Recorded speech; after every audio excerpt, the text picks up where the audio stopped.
Bueno, muy buenas noches, bienvenidos a Casa Árabe.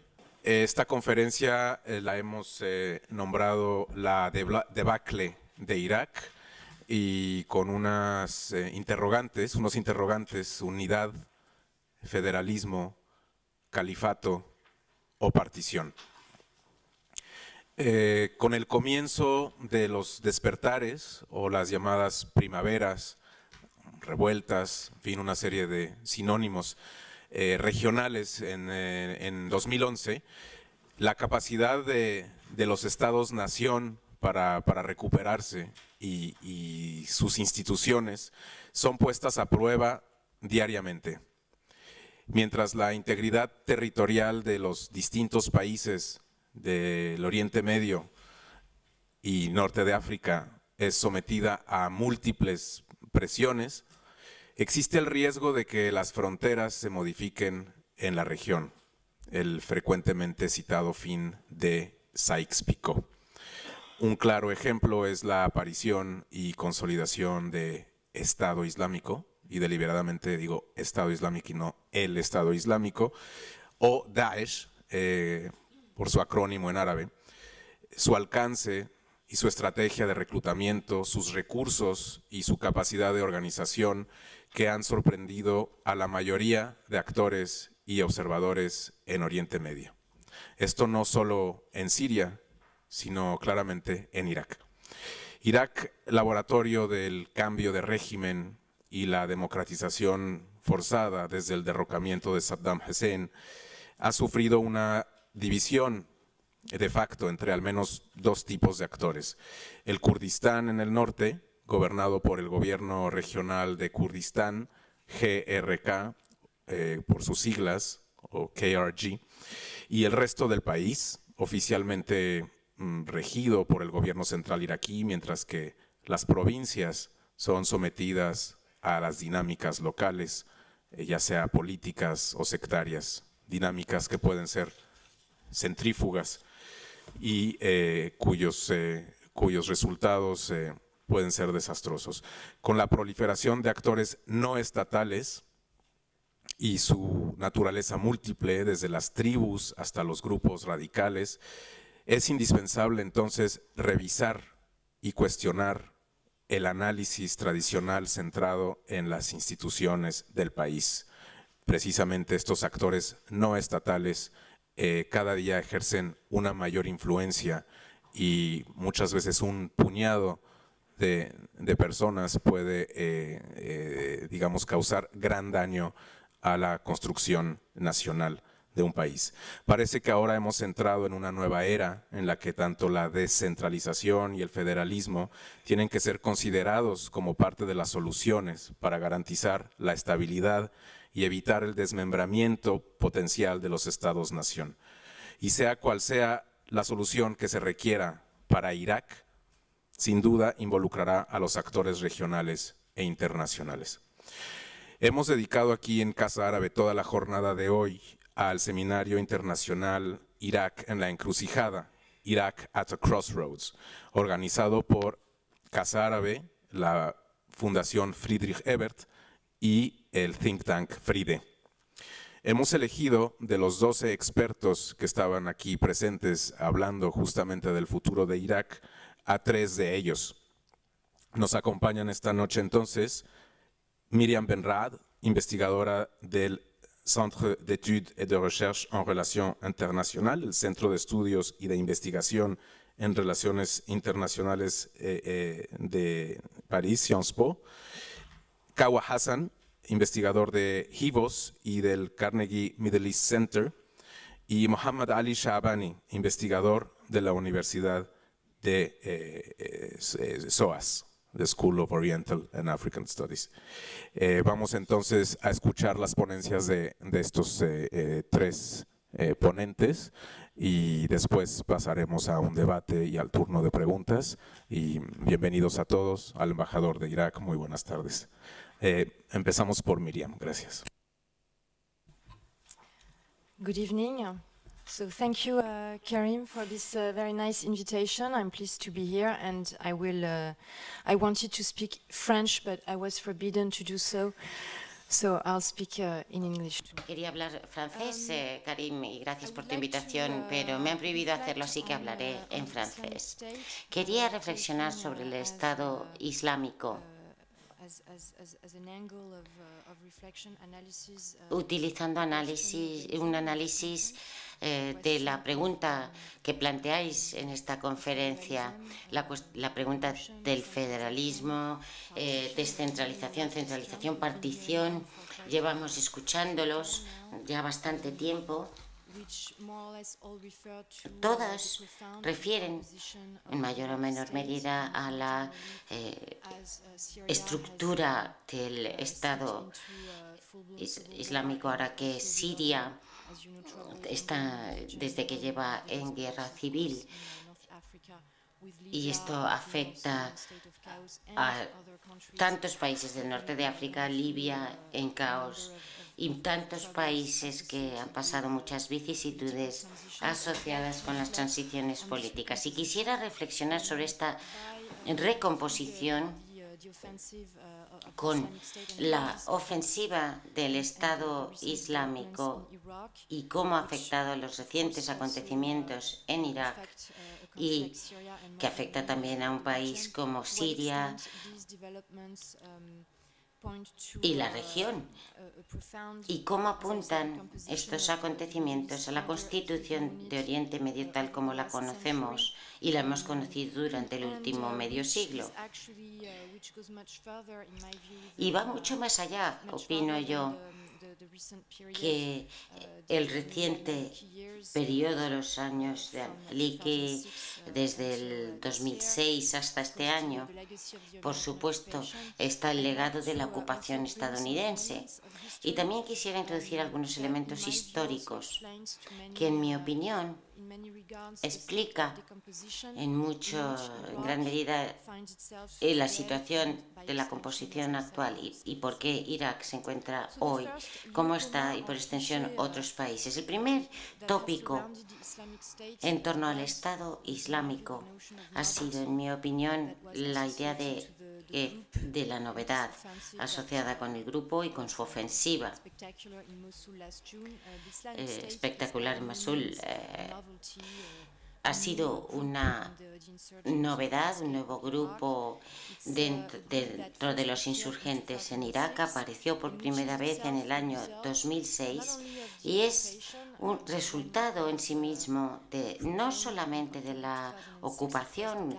Cuando se proclamó en el 2006 era un producto directo de la rama iraquí de Al-Qaeda, pero si vemos la sociología del grupo y sobre todo al-Baghdadi, verán que este grupo también es el producto directo de lo que existía antes, décadas de poder autoritario, que a su vez, y creo que es muy importante decir esto, contribuyó a la emergencia de esta generación salafista yihadista que ha asumido el liderazgo del grupo Barbadi.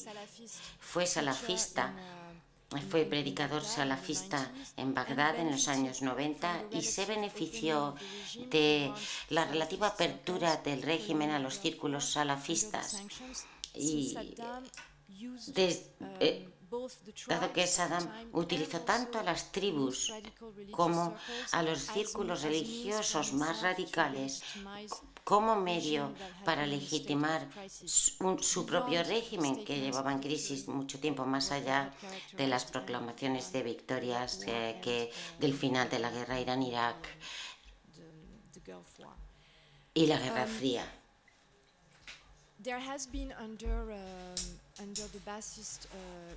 Bajo el gobierno la guerra del Golfo, hay una dinámica de desconstrucción nacional desde el régimen baathista. Desde la construcción ba'athista presentaba a Irak como la vanguardia del nacionalismo árabe y muchos sectores seguían en los márgenes y sufrieron brutales represiones. Ya, como saben, los kurdos desde la creación del Estado iraquí bajo el mandato británico en 1921 y más adelante politizó los círculos chiitas que se habían dejado de lado hasta entonces y designados como adversarios del Estado. Esta deconstrucción nacionalista va más allá y se vio exacerbada por años, muchos años de guerras. De hecho, todo esto empezó con la guerra contra Irán y se radicalizó con la guerra del Golfo, las sanciones. El embargo ahí desempeñó también un papel muy importante en la desintegración de la sociedad iraquí y lo que quedaba de esa sensación de los iraquíes de pertenecer a una unidad. Esto es importante porque el argumento de la artificialidad de Irak como Estado-nación en Oriente Medio vuelve ahora.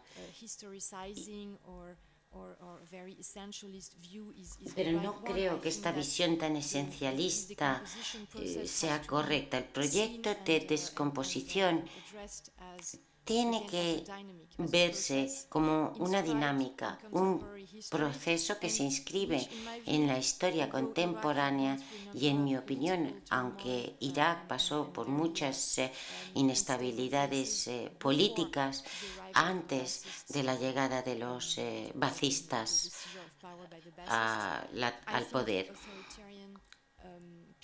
yo creo que el periodo autoritario del régimen de Saddam Hussein exacerbó la situación hasta el punto en que algunos expertos veían en este régimen un nuevo tipo de totalitarismo. Esto, creo yo, es muy importante para entender por qué Irak se encuentra hoy en este estado de descomposición.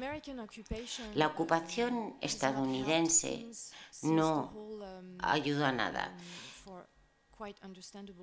porque por motivos bastante comprensibles, por lo menos por el lado de la antigua oposición política, todo se basó en líneas sectarias y religiosas con un nuevo gobierno, el primer gobierno post-ba'athista que se formó basándose en estas líneas sectarias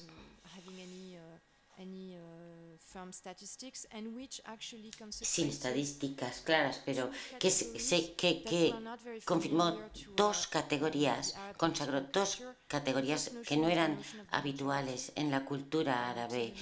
La primera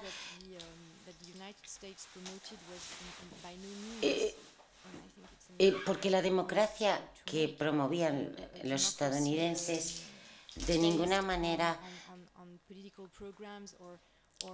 podía basarse en programas políticos ni en un debate político genuino, que es lo que pedían los iraquíes, sino estas ideas de la mayoría que se sometía al poder de las minorías. Esto alienó a los sunníes que se habían visto sobre representados en la administración, en el ejército y en casi todas las instituciones, y había sido el caso desde el Imperio Otomano, y se perpetuó ese esquema.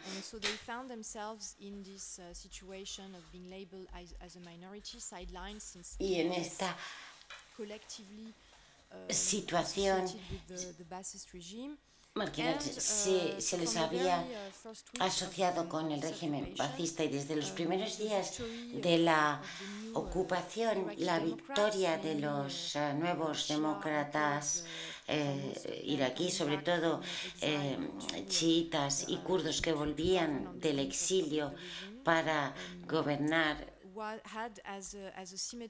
tenía una simetría con la marginalización de la población suní, que se convirtió en un patrón de continuidad en el país.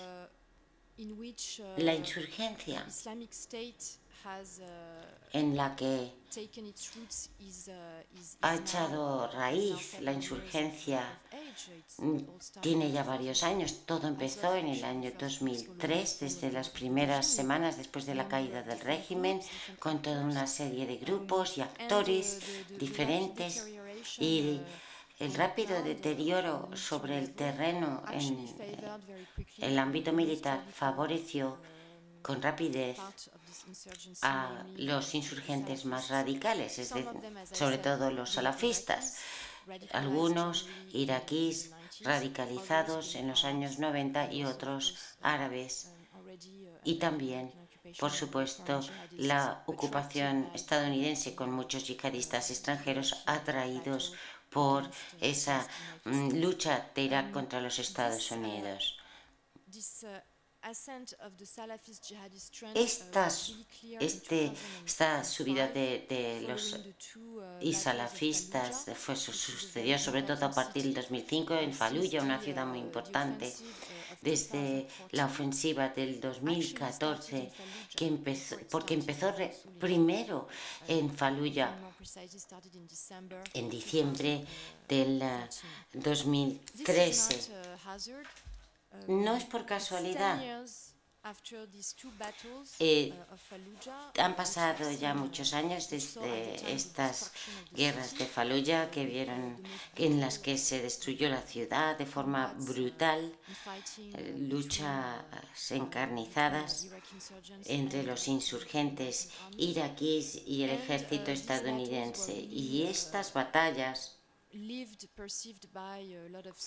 fueron percibidas por muchos sunís, incluso los que no vivían en la provincia más occidental de Anbar, que después boicotearon las primeras elecciones y nunca lograron volver al proceso político a pesar de todos los intentos de los partidos, o por ejemplo los hermanos musulmanes que querían participar en los diferentes gobiernos proponiendo una alternativa. Eso no funcionó nunca, y la humillación y el resentimiento asociados se convirtieron en el patrón de esta experiencia en el Irak postfascista.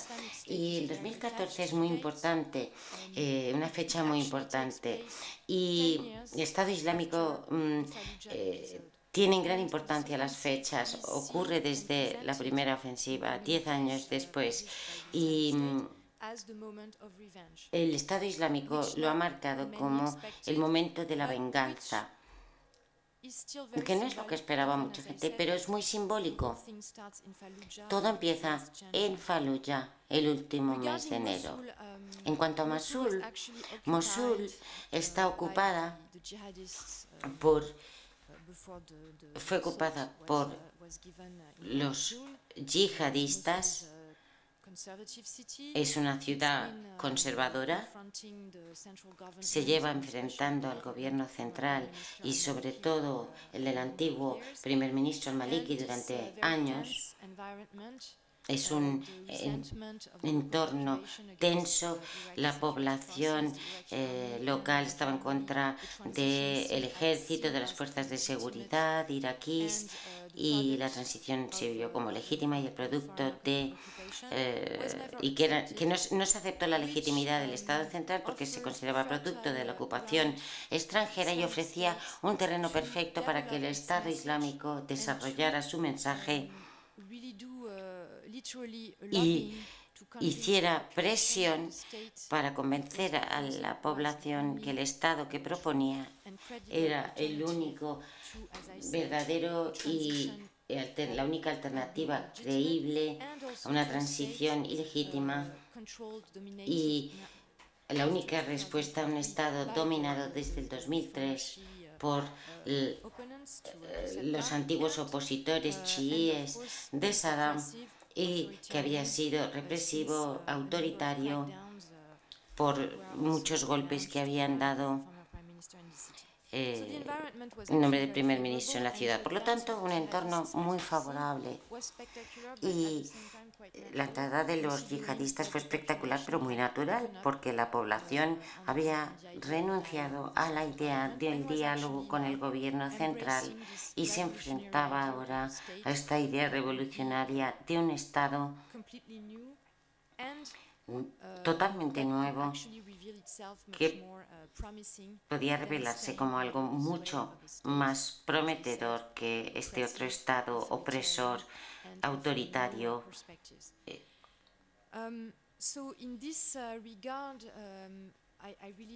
A este respecto creo que, una vez más, no hay nada especial en la progresión territorial del Estado Islámico. Fue fácil. Muchos yihadistas son precisamente de esta zona, de estas ciudades. El Estado Islámico no es un extranjero, no, está presente en las poblaciones y recibieron el apoyo de muchas tribus, imanes, que apoyaban la idea de este proyecto político totalmente nuevo.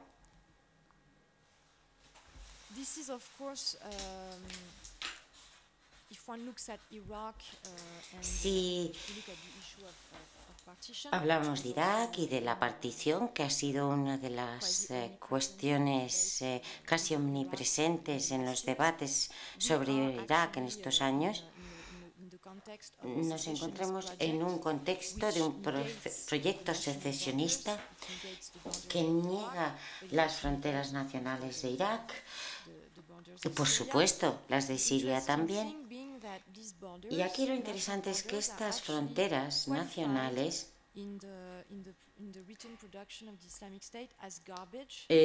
las denomina el Estado Islámico como basura occidental, producto de una partición colonial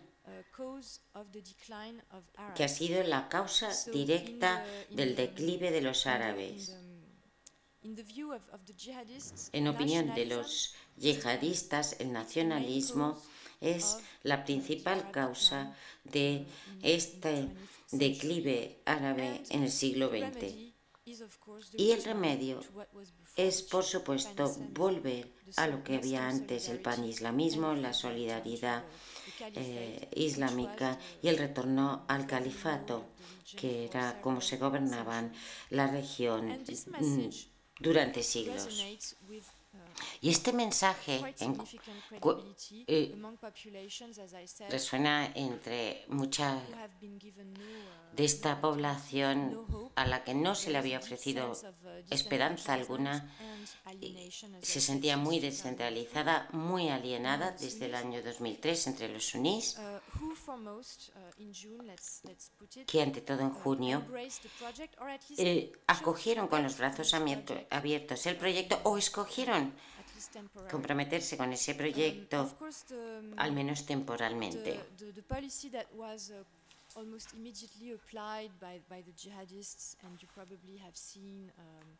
Los yihadistas enseguida aplicaron su ley, organizaron la vida, como han visto, los combatientes distribuyendo panfletos con una serie de órdenes para la población. No voy a volver a los crímenes en masa cometidos por los grupos y no se tolera ningún tipo de oposición, lo cual ha llevado a mucha gente a marcharse, por lo menos la gente que no está dispuesta a someterse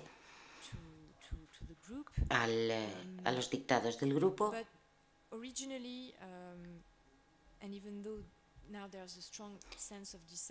Pero ahora se sienten decepcionados, engañados, gran parte de la población suní, porque han visto que este nuevo régimen no les ha ofrecido nada y han sido por lo menos, sino más opresores que el régimen anterior. El mensaje era lo suficientemente fuerte como para conseguir apoyos en ausencia de un discurso alternativo y en ausencia de un gobierno que entra realmente en un diálogo con los actores adecuados. Se ha hablado de la inclusividad mucho esta mañana y de compartir el poder en el contexto de una lucha casi existencial por el control del Estado, sea el Estado existente o el Estado que los yihadistas han declarado unilateralmente. Y ya llegó al final. ¿Dónde estamos hoy? Y me centro en el contexto suní, en las regiones suníes, que es donde está presente el Estado Islámico. Se está viendo un comienzo de movilización contra los yihadistas, todavía algo muy difícil. Algunas tribus se han levantado en armas con la ayuda de las fuerzas estadounidenses, que, como saben, han vuelto al campo de batalla iraquí recientemente. También estamos empezando a ver el principio de la caída o del rechazo del Estado Islámico en las propias regiones suníes, con la multiplicación de actos de rechazo, de enfrentamiento, de rebeldía, por la brutalidad del grupo, por sus ejecuciones, por el terror, que es ahora básicamente la norma en la vida sociopolítica. Pero es sumamente difícil, porque, como ya he dicho, no hay otras opciones. El gobierno central no ofrece otras opciones. Los propios líderes suníes son muy débiles, están muy divididos. Las propias tribus que los Estados Unidos quiere subir a bordo están muy divididas y percepciones muy diferentes de la batalla y de lo que ha de venir después. Y de eso nos ocupamos cuando hablamos del escenario post-ISIS. Y es algo fundamental, porque es muy improbable que después de este punto de inflexión se vuelva un Estado. El federalismo lo reconoce el Estado, aunque no sea en la Constitución, aunque no se haya puesto en práctica por los conflictos, compartir el poder y las prerrogativas. Pero pasamos a una descentralización del poder en el contexto de un Estado fallido, de un gobierno central que tendrá muchísimos problemas para relegitimizarse y atraer a los sunís a su lado. La pregunta es: ¿se puede ir hacia una autonomía suní? Y no está claro que esa pueda ser la solución por las divisiones intrasuníes y por las divergencias entre ellos. Y ahora la partición. Hoy en el seminario lo hemos hablado. La partición lleva sobre la mesa ya un tiempo. No es algo ya dado que vaya a conseguir la pacificación de lo que sigue llamándose Irak. Yo concluyo diciendo que es muy, muy difícil, si no imposible, saber hoy a dónde nos dirigimos. Pero a mí una cosa que me parece bastante segura en estos momentos es que no vamos a ver una vuelta de Oriente Medio a donde estaba. La descentralización del Estado tiene mucho que ver con la caída del autoritarismo o tal como se ha conocido en nuestra región o en la región durante un tiempo. Gracias, Miriam, por esta participación. Gracias también por el esfuerzo por hablar inglés. Nos encantaría que hablaras francés, pero no tenemos tantas posibilidades de interpretación. Gracias por también dejar en claro que momentos como el de Fallujah fueron determinantes, que hay muchas veces justamente batallas y luchas que terminan, digamos, determinando el camino que toman justamente ciertas provincias. Ha hecho Miriam un análisis sobre todo de las provincias suníes de Irak, que es el objeto de su investigación, pero ha planteado una serie de cuestiones como la legitimidad del Estado, como el proceso político digamos, desde 2003 digamos, tomó un camino que dejó fuera a varios actores importantes, entonces un proceso político excluyente, y esto ha determinado justamente ahora la configuración y la aparición de actores no estatales.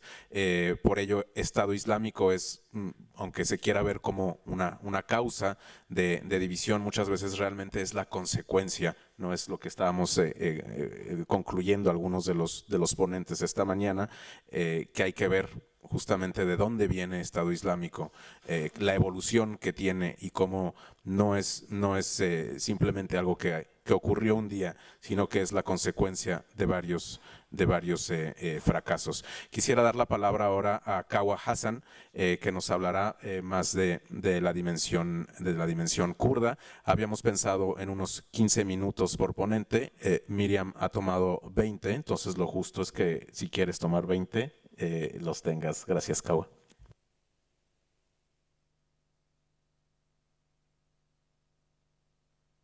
Thank you very much, Karim. Ladies and gentlemen, good evening.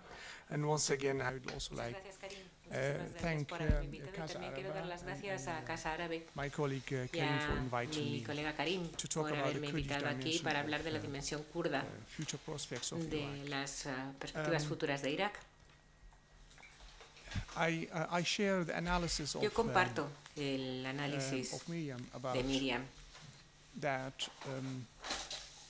the previous en el political sentido order in de Iraq que failed el during anterior Saddam orden Hussein, político but de Irak unfortunately, fracasó post-Saddam durante Hussein Saddam also failed. Hussein, So pero we también have el posterior dealing with two failures. también fracasó, con lo cual Saddam estamos Hussein regime was hablando de characterized dos by an fracasos. El overly régimen centralized de Saddam regime, Hussein era political excesivamente order, centralizado en términos de which orden político, esa era oppressed su característica Shiites and Kurds, but also fundamental, Sunnis, those who dejando were fuera opposed to no Saddam solamente a los chiíes y a los kurdos, pero también a los suníes que se oponían a Saddam. Against Iran, Y Kuwait, invasion, and after that the sanctions, después de la invasión de Kuwait, la guerra con Irán, todo esto y las guerras del Golfo, todo esto transformó la sociedad iraquí y radicalizó también algunos sectores de los suníes.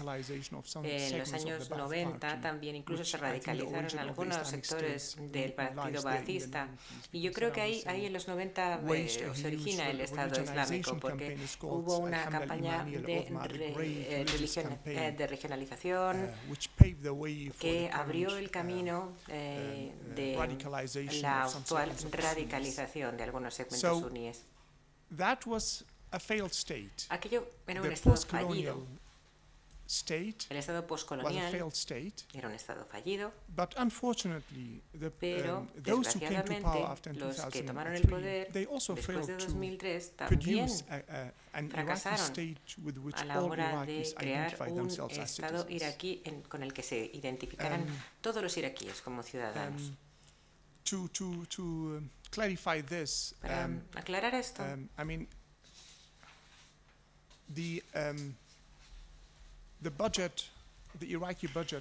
el presupuesto de Irak para 2014 son 140.000 millones de dólares, 140.000 millones de dólares, pero todavía no lo ha aprobado el Parlamento y ya estamos en diciembre de 2014. Así que ¿dónde estará ese dinero? Nadie lo sabe. Y eso les da una idea del fracaso crónico del Estado post-Saddam Hussein. Hablando de la dimensión kurda, del futuro, para los que conozcan el Kurdistán iraquí, And for those also who are not familiar, para los que no lo conozcan, no estén familiarizados con él, si le preguntan a cualquier kurdo, tanto de Irak, de Irán como de Siria o de Turquía, ¿qué quieren? Siempre le va a dar una respuesta clarísima e inequívoca. Queremos la independencia, eso es lo que queremos. Somos una etnia distinta, tenemos derecho a nuestro propio Estado. Por supuesto, por razones diplomáticas, los políticos a lo mejor no lo dicen así, pero eso no cambia la realidad sobre el terreno. Pero también hay graves obstáculos para conseguir un Estado kurdo. Después de la caída de Mosul, del 10 de junio, y el ataque de ISIS sobre el monte Sinjar,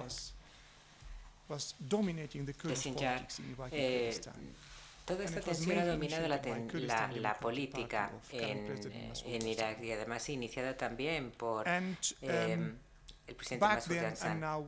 Pero yo la verdad es que era muy crítico con esa retórica en aquel momento porque no me parecía muy realista por toda una serie de razones que ya mencionaré. En primer lugar, la creación de un Estado requiere una serie de condiciones previas. No se puede establecer un Estado así como así. Lo primero que hace falta, antes de nada, dentro de una sociedad dividida, es tener un consenso social y político al 100% entre todos los grupos sociales y políticos. Y en segundo lugar, hace falta la independencia económica. Uno necesita ser económicamente independiente y también hace falta ser independientes en términos militares. Todos estos prerequisitos no se dan todavía en la región del Kurdistán. Eso no significa que no se vayan a reunir en el futuro, pero por ahora no se tienen. Y voy a explicar por qué.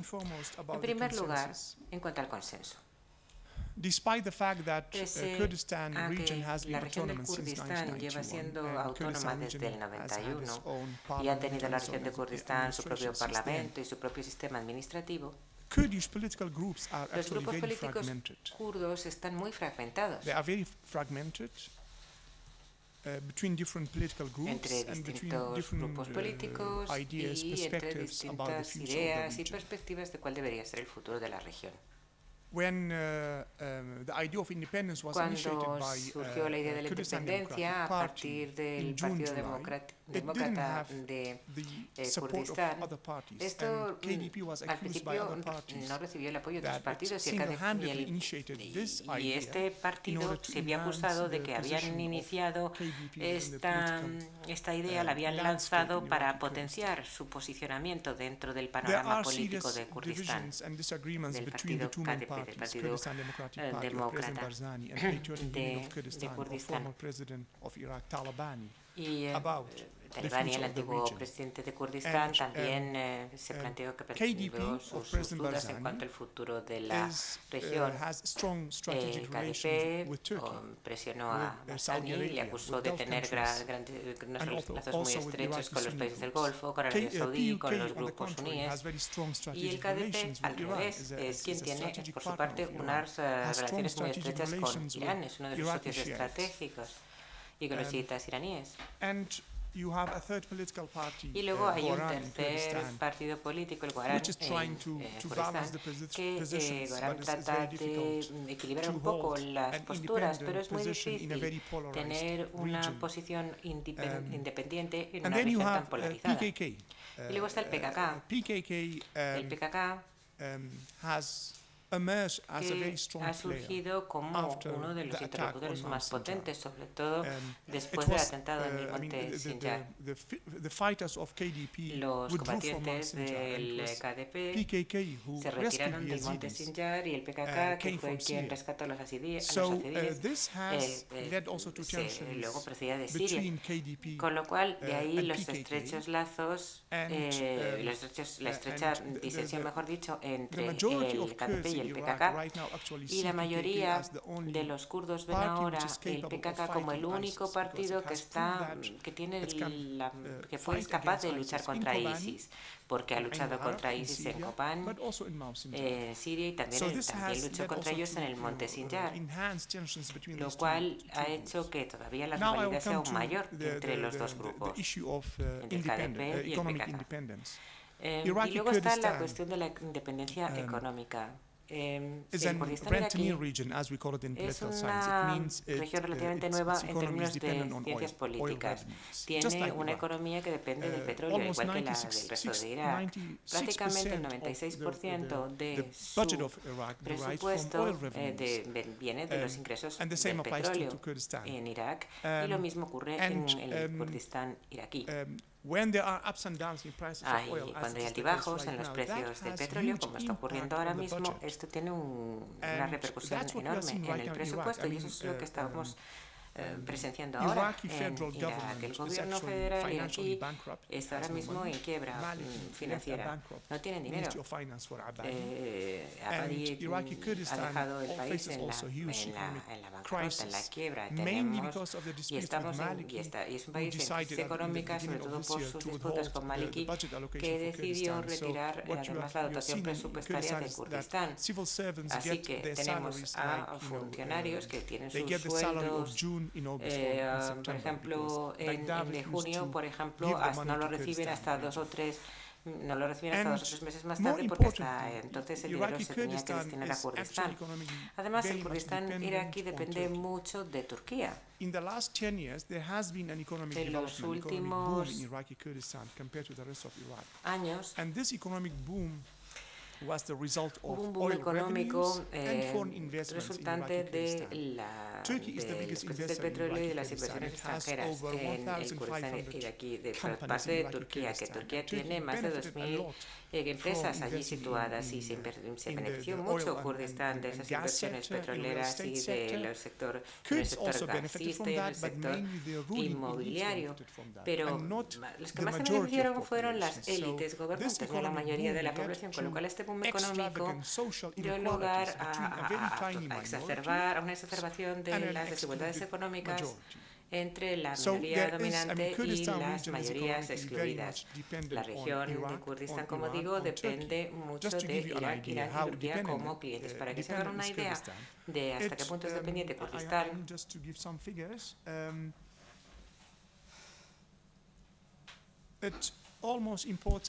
voy a dar unas cifras. El 80% de sus productos los importa de los países vecinos. Alimentos, prácticamente el 80% de lo que se consume se importa de los países vecinos, Turquía, Irán, Irak.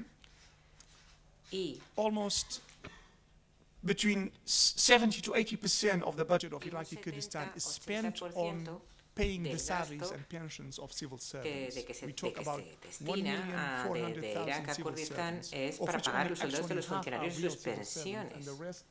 En el gobierno, la mitad son funcionarios y el resto han sido nombramientos por conexiones políticas con cualquiera de los partidos en el gobierno, con lo cual, para su supervivencia económica, Kurdistán sigue dependiendo de sus países vecinos, y además en el aspecto militar, el Kurdistán iraquí depende de Estados Unidos, países europeos, y también del dinero que recibe de Bagdad. Peshmerga no consiguió detener a ISIS. Fue un auténtico golpe para su estima. No se consiguieron hacerle frente a ISIS, porque no tienen equipamiento, no necesitan dinero de Bagdad, que se niega a dárselo.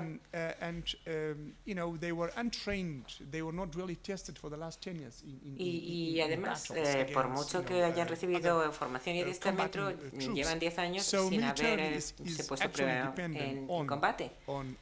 Así que depende. Si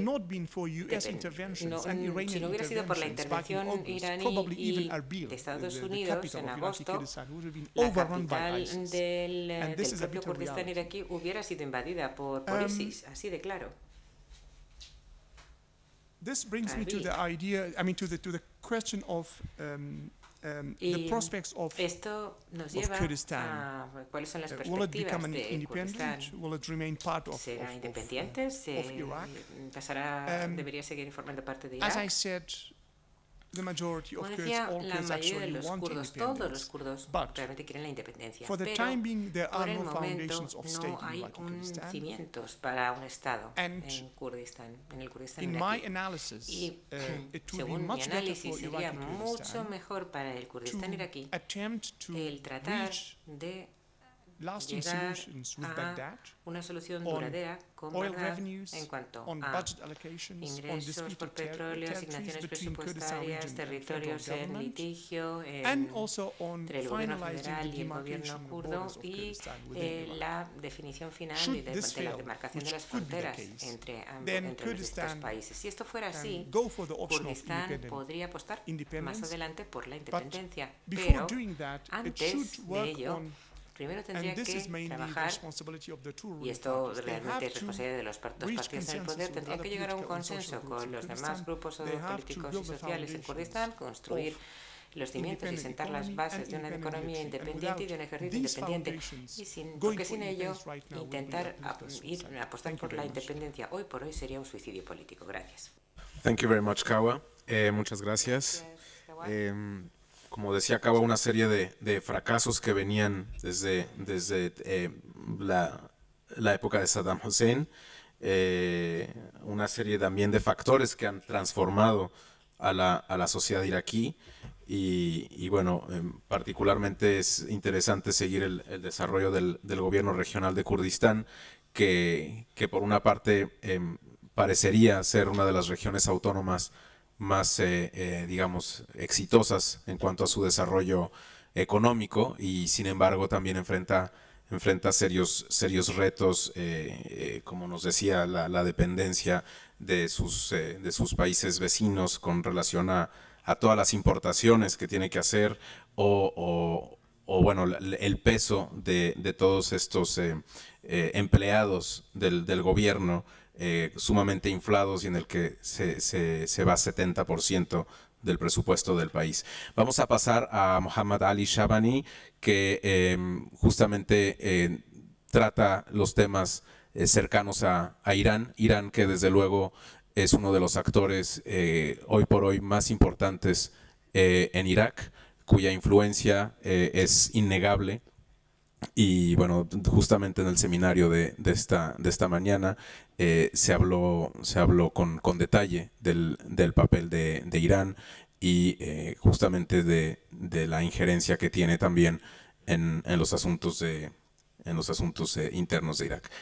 Mohammad Ali, por favor.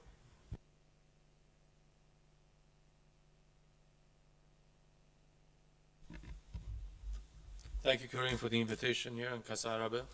It's a pleasure to be here Muchas today. gracias por esta invitación para estar aquí hoy. Los anteriores oradores han hablado de elementos muy particulares de federalismo, partición de Irak, pero yo voy a hacer aquí más bien una gran foto comparándolo con otros casos y también apuntar las dificultades que surgen en esa partición y también hablar un poco de las diferentes respuestas de las potencias regionales, que vuelvo a lo que has dicho tú también. En general, el argumento habitual de las particiones es que una vez que hay luchas sectarias o étnicas y ha habido sangre, no se pueden volver a unir las cosas, que la única solución es la partición y eso alimenta el ciclo. Pero si uno estudia datos estadísticos, puedo ver que este no es el caso. La publicación Foreign Affairs ha visto que desde 1945 se han estudiado más de 80 guerras civiles, la mitad étnicas o sectarias, solo 15 a 24 particiones funcionaron, o sea, un 10%. En esos casos, también hubo casos en los que no hubo partición. Los datos no apoyan que la partición sea siempre una buena solución para estas diferencias sectarias o étnicas. En el caso de las particiones, lo que suele ocurrir es que las facciones aliadas que forman el nuevo Estado se vuelven la una contra la otra o las unas contra las otras. Eso lo hemos visto sobre todo desde 2011 en Sudán del Sur, que se escindió de Sudán. Si no conocen la situación de los grupos que se enfrentaron al gobierno de Jartum, ahora están luchando entre sí. Esa experiencia de Sudán del Sur hay que llevarla a Irak. Y, por ejemplo, Kurdistán, que ahora es la más estable de Irak, la más viable económicamente, la que más probabilidades tiene de tener éxito, pero hace 20 años tenían una guerra civil. Las dos principales facciones del Kurdistán luchaban la una contra la otra con tanques. Eso hay que tenerlo presente. Y ahora, con la toma kurda del petróleo de Kirkuk, que tiene una población árabe, kurda, turcomana, esta zona se mantendría en el nuevo Estado kurdo. Estas minorías étnicas entrarían en un nuevo Kurdistán independiente, con un Kurdistán iraquí. ¿Y qué se haría con esas minorías árabes? Kurdistán tendría que llevar a cabo una limpieza étnica. ¿Cómo lidiaría con los ciudadanos no kurdos? Lo cual es porque sea un impedimento a un Estado puramente kurdo. Tenemos una configuración ahora de diferentes fuerzas con luchadores tribales, con miembros del antiguo régimen, que cooperan bajo el paraguas del Estado Islámico en Irak y en el Levante, que es el grupo principal que opera en Siria, Irak, ISIS o ISIL o el Estado Islámico. Todos comparten el objetivo común de odiar al gobierno de Bagdad, pero una vez asumida, una vez que tengan su independencia, no tienen nada en común, y en el peor de los casos, ISIS dominaría, una pesadilla para todos, un Kurdistán iraquí para los chiíes, para los suníes, para el occidente, y también dentro de un Estado chií, con milicias luchando junto con las fuerzas de seguridad actuales, que ya son mayoritariamente chiíes. Y hay otro crearía muchas ansiedades entre los países del Consejo de Cooperación del Golfo, que tiene de 6 países de la península arábiga, el mayor país de los cuales Arabia Saudí. Arabia Saudí no le gustaría nada que hubiera un Estado chií independiente en el sur de Irak. El sur de Irak es donde el 90% de las producciones de petróleo. Un Estado chií independiente del sur con enormes reservas e ingresos de petróleo viable económicamente produce mucha preocupación que se suma a las que ya existen en Riyadh en relación con lo que ocurre ahí, de tener un gobierno de mayoría chií en Bagdad. Por otro lado, Irán, que también es de mayoría chií, también se preocuparía con un Estado chií en el sur de Irak, porque sería un modelo alternativo de gobierno. Primer miedo. Al otro, también justo pasada la frontera del sur de Irak, donde están también la mayor parte de las reservas de petróleo iraní, y que tiene una población árabe étnica, y en su momento se les intentó hacer que luchara. Saddam era suní, era un dictador, era laico. ¿Qué pasaría con una capital, en Basra? ¿Qué garantía tendría Irán con un Estado que tendría muchísimo dinero, gran desarrollo, que no fuera también atractivo para los árabes del otro lado de la frontera, en el sur de Irán? Ahora mismo, según la ley, el 2% de sus exportaciones de petróleo tienen que volver a esa provincia, aunque este dinero se devuelva. El 99% del petróleo viene de ahí, en comparación, por ejemplo, con lo que ocurre en Teherán. Por lo tanto, es una espada de doble filo. A los saudíes les preocupa lo que puede ocurrir y también a Irán. Incluso aunque el nuevo Estado fuera estable, no hay ninguna garantía de que eso ofreciera seguridad en otros lugares. Tenemos el caso de Somalia, por ejemplo, gobernado por un dictador hasta el 90, hasta que murió. ¿Y qué ocurrió entonces? Desmembramiento total, destrucción del Estado. ¿Y qué ha salido de eso, de esa antigua Somalia, de esa Somalia tradicional? Hoy está Puntland, dos estaditos de la antigua Somalia que son relativamente estables, pero ¿qué pasa con el resto de Somalia? Sigue imperando el caos, no hay gobierno.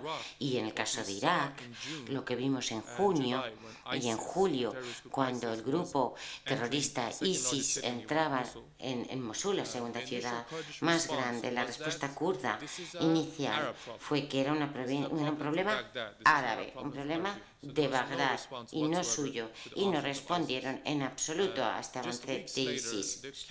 Apenas unas semanas más tarde, la capital de la región kurda, Erbil, que acaba de mencionar, también estaba casi en manos de ISIS. No puedes pretender que puedes tener estabilidad en tu propia región y que lo que ocurre a tus puertas no te afecta a ti. Eso no es realista, eso tiene que tenerse en cuenta. Y después está problemas de financiación básicos, como ha dicho Kaba. Según la legislación kurda, tienen derecho al 17% el Estado kurdo o la zona kurda de los ingresos del petróleo iraquí, mucho más de lo que lograría si pudiera exportar todo a través de Turquía. Incluso en el caso de que fuera independiente, Turquía no va a entrar a decir que va a cerrar la frontera. ¿Qué incentivo tendría Turquía para seguir colaborando con un Kurdistán iraquí independiente, teniendo en cuenta su gran mayoría de minoría kurda de su propio país? Ya no se podría financiar, aunque se abriera o estuviera abierta la frontera turca. Y luego tenemos el sur de Irán, a través del cual sale el 90% de las exportaciones de petróleo iraníes. Imaginemos lo mismo en el 90% de 140.000 millones en una región independiente. El resto de Irak no sería viable económicamente. Tenemos algunos ejemplos de algunas particiones que, aunque sangrientas, han tenido cierto éxito. Por ejemplo, Pakistán y Bangladesh, que se separaron a principios de los 70. Fueron sangrientas, pero tuvieron éxito. ¿Pero qué ayudó ahí? Que había un Estado grande, enorme entre ellos, la India. No podían atacarse entre sí. Ha habido otros casos de particiones con éxito en el que siempre ha habido un garante externo de la seguridad del nuevo statu quo. ¿Quién sería el garante del nuevo statu quo en la partición de Irak? ¿Serían los Estados Unidos? ¿Sería Irán? ¿Quién estaría dispuesto a asumir esa responsabilidad? Tal como veo yo la situación, yo no creo que ni los Estados Unidos ni Irán fuesen a estar dispuestos a intentar preservar ese statu quo. No, Washington no querría asumir eso, no es factible. Por otro lado, si existe esta participación de Irak en 2 o 3 regiones, los diferentes estados querrían actuar los unos contra los otros y querrían que se volvieran entre ellos para poder aprovechar sus recursos. Con gran facilidad, estas rivalidades entre estos nuevos pequeños estados se magnifican y se convierten en internacionales. Una versión más grande de lo que estamos viendo hoy en Siria, algo mucho peor de lo que vemos ahí. Por lo tanto, también una posibilidad de miedo. La situación en Irak hoy, la partición crearía más problemas de los que resolvería. Muchas gracias.